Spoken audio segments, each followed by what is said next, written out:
आपके मन में जो भी विश है, जो भी डिज़ायर है, लेट्स फाइंड आउट कब पूरी होगी। कार्ड शफल करने से पहले रिमाइंड करवा दूँ कि जो भी आपके मन में जो विश है, जो डिज़ायर है, आप उसके बारे में ज़रूर सोचो ताकि हम आपकी स्पेसिफिक एनर्जी को टैप इन कर सकें, आपकी विश की एनर्जी को टैप इन कर सकें और बता सकें कि कब होगी आपकी ये विश पूरी। Close your eyes, think of your wish. It's the right time to take action. कहीं ना कहीं आपकी जो विश है, आपकी जो डिज़ायर है, उसकी तरफ आपको एक्शन लेने की ज़रूरत है। राइट नाउ आप राइट एक्शन नहीं ले रहे हो, इसीलिए चीज़ें डिले हो रही हैं। कहीं ना कहीं आपके एक्शंस अलाइनमेंट में नहीं है उस डिज़ायर को लेकर। सो कहीं ना कहीं आपके माइंड में या तो नेगेटिव थॉट प्रोसेस है या फिर आप गलत डायरेक्शन चूज़ कर रहे हो उस गोल को हासिल करने में, उस डिज़ायर को पाने में। सो कहीं ना कहीं कुछ बदलने की ज़रूरत है। तो कोशिश करो कि you take action according to that. Number 52 significant हो सकता है, 6 नंबर सिग्निफिकेंट हो सकता है, 7 नंबर सिग्निफिकेंट हो सकता है। आज का दिन काफ़ी इंपॉर्टेंट रह सकता है। आपको उस डिज़ायर को पाने के लिए क्या एक्शन लेना है वो शायद आपको आज के दिन समझ आ सकता है। सो कोशिश करो कि अपने आप को ओपन रखो टू रिसीव डिवाइन गाइडेंस। कहीं ना कहीं डिवाइन की तरफ से गाइडेंस आएगी जो कि आपको उस विश डिज़ायर के करीब लेकर जा सकती है। Let's see more cards here. 57 number significant हो सकता है, timing is much farther in the future. आप में से कुछ लोगों के लिए मुझे लगता है कि आज के दिन अगर हम बात करें, जब भी आप ये रीडिंग देख रहे हो उस दिन या उससे नेक्स्ट 24 आवर्स को ऐड कर लो, आपको कुछ ऐसी गाइडेंस मिलेगी या ऐसी अपॉर्चुनिटी मिलेगी। अगर आप उस अपॉर्चुनिटी को ले सकते हो और उस की तरफ एक्शन ले पाते हो तो आपकी डिज़ायर पूरी हो सकती है जल्द, आपकी विश पूरी हो सकती है जल्द, क्योंकि आपको एक सही डायरेक्शन दिख जाएगी। लेकिन अगर आप एक्शन नहीं लेते हो तो मुझे लगता है कि एक चांस मिस हो जाएगा और कहीं ना कहीं फिर it's gonna get fulfilled later on, फिर उसमें टाइम लग जाएगा आपको। सो कहीं ना कहीं अपॉर्चुनिटी आते देख रही हूँ मैं, लेकिन अगर आप उस अपॉर्चुनिटी को ग्रैब नहीं करते हो तो आपकी जो विश है, जो आपकी डिज़ायर है, उसको टाइम लग सकता है। अच्छा, अब यहाँ पर अगर मैं बात करूँ, आप में से वो लोग जो शादी को लेकर कंसर्न हैं, जो शादी के लिए देख रहे हैं कि आपकी शादी की विश कब पूरी होगी, तो कहीं ना कहीं नेक्स्ट 24 से 48 आवर्स अगर हम लगा लें मैक्सिमम भी, तो कुछ ऐसी चीज़ें हो सकती हैं जहाँ पर आपको अपॉर्चुनिटीज़ मिले। चाहे आप सिंगल हो, चाहे आप ऑलरेडी इन अ रिलेशनशिप में हो, लेकिन अगर ये अपॉर्चुनिटी मिस आउट हो गई तो फिर इसको टाइम लग जाएगा, फिर ये चीज़ें वर्कआउट नहीं होंगी अभी, फिर इसको हो सकता है कि 57 डेज़ लग जाएँ फर्दर मोर। और लेकिन अगर आप अपॉर्चुनिटी ग्रैब कर लेते हो तो 6 दिन के अंदर अंदर भी कुछ पॉजिटिव आउटकम आपको दिख सकता है अपनी विश को लेकर। सो कहीं ना कहीं अपने आप को थोड़ा ओपन अप रखो, अपने एंटेना को खोल कर रखो। कहीं ना कहीं कुछ सिग्नल, साइन, मैसेज डिवाइन की तरफ से मिलेंगे आपको, चाहे वो ड्रीम्स के थ्रू मिले, चाहे वो लाइफ में अपने नॉर्मल सिनेरियोज में आपको कुछ डिवाइन की तरफ से कुछ मैसेजेस मिले जो आपके माइंड में फ़ौरन क्लिक करेगा कि अरे ये तो मैं डिवाइन से पूछ रहा था या पूछ रही थी। सो कहीं ना कहीं आपको कुछ हिंट ज़रूर मिलेगा। उसको अगर आप सुन पाते हो, उसको अगर आप समझ पाते हो, तो आप अपनी डिज़ायर को जल्दी पा सकोगे, जल्दी हासिल कर सकोगे। अगर हम ज़्यादा से ज़्यादा भी टाइम लगाएं यहाँ पर, तो 6 महीने, 6 हफ्ते, 7 दिन, 7 महीने, 6 दिन, 6 महीने, 12 महीने, यानी कि ऑलमोस्ट साल, और 12 हफ्ते, ये टाइम फ्रेम लग सकते हैं आपकी विश को पूरा होने में। डिपेंड करेगा, हर किसी के लिए डिफरेंट होगा। लेकिन अगर तो आप उसकी तरफ एक्शन ले लेते हो, 6 दिन से 6 महीने, 6 हफ्ते का टाइम भी हो सकता है। तो ये टाइम फ्रेम मुझे दिख रहा है आपकी विश को लेकर, आपकी डिज़ायर को लेकर। लेकिन हाँ, मुझे लग रहा है कि आपको किसी चीज़ की तरफ एक्शन ज़रूर लेना पड़ेगा, अपनी डायरेक्शन को सेट करना पड़ेगा। कहीं ना कहीं आपको डिसिप्लिन भी लाना पड़ेगा ताकि आप डिसिप्लिन होकर उसकी तरफ एक्शन लो। एक हो सकता है कि आप वैसे तो अपनी अप्रोच को लेकर लेज़ी हो, उस चीज़ को लेकर, उस विश को लेकर, डिज़ायर को लेकर, लेकिन आप चाहते हो कि चीज़ें हो जाएँ, लेकिन आपके जो एक्शंस हैं वो ढीले पड़ रहे हैं। कहीं न कहीं आपके एक्शन जो हैं उसमें वो पैशन नहीं रहा। सो वो चीज़ें भी आपको थोड़ा अलाइन करनी पड़ेंगी अपनी विश को लेकर, डिज़ायर को लेकर, तब जाकर आपकी विशेज़ आपको पूरी होते दिखेंगी। फर्दर आपको क्या करने की ज़रूरत है? Let's take some divine messages around it. Further आप क्या कर सकते हो जिससे आपकी जो विश है, जो आपकी डिज़ायर है आपके मन में, आपके दिल में, वो पूरी हो सके? फर्दर आपको क्या करना चाहिए जो आपके मन में जो विश है, जो डिज़ायर है, जिससे वो पूरी हो सके? Let's see. Be selective in your battles, sometimes peace is better than being right.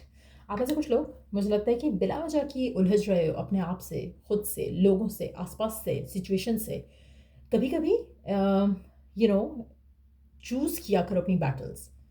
हर दफ़ा, हर चीज़ में, हर मामले में कुछ भी आपको रिएक्ट करने की, इंटरेक्ट करने की ज़रूरत नहीं है। कहीं ना कहीं मुझे लगता है कि आपको अपने चीज़ों में, मामलात में सेलेक्टिव होने की ज़रूरत है। आप हर चीज़ में शायद कूद पड़ते हो, you don't have to do that. कहीं ना कहीं आप ओवर अपने आप को इन्वेस्ट कर देते हो लोगों को हेल्प करने में या लोगों की चीज़ें सॉर्ट आउट करने में, जिनको आपको शायद और उसमें कहीं कभी कभी आप लोगों के लिए शायद फाइट भी पिकअप कर लेते हो। तो वो चीज़ें आप अवॉइड करो। कहीं ना कहीं आपको I am picking up the energy of a person जो कि कभी कभी दूसरों की साइड लेते लेते अपनी सिचुएशन को ख़राब कर देता है, और दूसरे तो फिर ठीक हो जाते हैं, आप बीच में पिस जाते हो। सो कहीं ना कहीं आप ऐसी सिचुएशन में भी हो सकते हो। आपकी जो विश है, आपकी जो डिज़ायर है, चाहे वो काम से रिलेटेड है, हो सकता है कि आप किसी कोलीग को हेल्प करने के चक्कर में आप इतने आगे निकल गए कि आपकी अपने बॉस से आपकी खुद ख़त्म हो गई। सो कहीं ना कहीं वो आपके लिए, आप गलत डायरेक्शन में चल पड़े। सो कहीं ना कहीं कुछ ऐसा भी हो सकता है। अगर हम लव लाइफ की बात करें तो भी वैलिड हो सकती है इस तरह की कोई सिचुएशन, जहाँ पर कहीं ना कहीं आपको अपनी बैटल्स चूज़ करनी है, आपको अपनी फाइट्स चूज़ करनी है। आप हर मामले में नहीं पढ़ सकते हो, आप हर मामले में नहीं बोल सकते हो। सो मेक श्योर करो कि आप कभी कभी शायद चीज़ों को एक्सट्रीम पे ले जाते हो, जो कि आपको करने की ज़रूरत नहीं है। सो मेक श्योर करो कि अपना पीस प्रायोरिटाइज करो, अपने आप को डिटैच करो किसी भी अनहेल्दी, अननेसेसरी सिचुएशन में पढ़ने से। कहीं ना कहीं आपके लिए वो गलत है। आपको नेगेटिविटी आपकी लाइफ में अट्रैक्ट होती है उस तरह के मामलों में पढ़ने से। सो वो एक चीज़ आपको बहुत ज़्यादा इन्फ्लुएंस कर रही है, knowingly unknowingly. The problem is not the problem. The problem is the incredible amount of overthinking you are doing with the problem. Let it go and be free. कहीं ना कहीं आपकी problem is not a problem. जब आप उसको सोचते हो कि अरे भाई ये तो प्रॉब्लम है, तो ही वो प्रॉब्लम है। जैसे आपकी प्रॉब्लम हो सकता है कि किसी के लिए सोल्यूशन हो। हर किसी के प्रॉब्लम डिफरेंट है। जैसे अक्सर मैं सेलिब्रिटी क्लिप्स देखती हूँ, किसी की कोई प्रॉब्लम है, किसी की कोई प्रॉब्लम है, people are making fun of it कि अच्छा इनके लिए तो यही स्ट्रगल है, हमारे लिए तो स्ट्रगल ये है वो है। इसी तरह से प्रॉब्लम भी हर किसी के लिए डिफरेंट प्रॉब्लम है। इट्स लाइक हर किसी का एक इंडिविजुअल लाइफ के हिसाब से उसके इंडिविजुअल प्रॉब्लम्स और सोल्यूशंस हैं। सो जैसे एक पर्सन की गाड़ी है, उसको ऑटो मिल जाए तो उसके लिए वो प्रॉब्लम है। लेकिन एक पर्सन की गाड़ी भी नहीं है, स्कूटर भी नहीं है, साइकिल भी नहीं है, उसको अगर ऑटो मिल जाता है उसके लिए वो सोल्यूशन है। सो कहीं ना कहीं इट्स लाइक हर किसी की प्रॉब्लम इज़ डिफरेंट, क्योंकि उसका सोचने का नज़रिया टूवर्ड्स प्रॉब्लम इज़ डिफरेंट। सो कहीं ना कहीं आपकी जो प्रॉब्लम्स हैं, बेसिकली आप शायद ओवर थिंक करके उनको प्रॉब्लम्स बना रहे हो। कहीं ना कहीं आपकी प्रॉब्लम्स में से निकलने का सबसे आसान तरीका ये है कि पहली चीज़ कि एक प्रॉब्लम को प्रॉब्लम ही नहीं समझो। कोशिश करो कि एक अगर कोई सिचुएशन हुई है उसको सिचुएशन के जैसे ही देखो, फिर आप सही डिसीजंस के साथ सही एक्शंस ले सकोगे। सो वो भी एक आपके लिए बहुत ज़रूरी है, आपकी विश को लेकर, आपकी डिज़ायर को लेकर। राइट ना, अगर हम लव लाइफ की बात करें, आप में से कुछ लोग हो सकता है कि अपने पार्टनर की फैमिली को प्रॉब्लम समझ रहे हो कि उसकी वजह से ऐसा हो रहा है। भाई आप नेगेटिव नोशन अटैच कर दोगे तो फैमिली तो अगेंस्ट ही रहेगी।